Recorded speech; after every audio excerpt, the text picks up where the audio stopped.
Salam satu hati. Kami dari SSRM SMK Al-Huda Bumiayu akan memperagakan tentang teknik statis balancing. Langkah yang pertama, hidupkan kunci kontak menuju on. Selanjutnya, tekan tombol starting untuk menghidupkan mesin. Masukkan presneling gigi 1.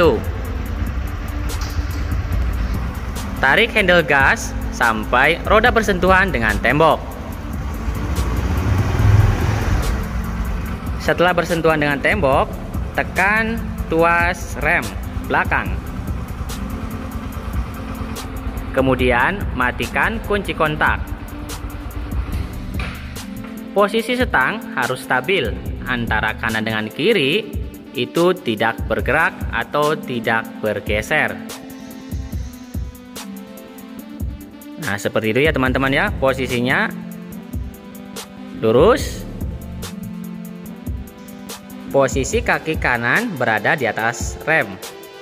Selanjutnya disusul dengan kaki sebelah kiri di atas step. Semakin lama kita bisa menjaga keseimbangan di atas step, maka statis balancing akan semakin baik.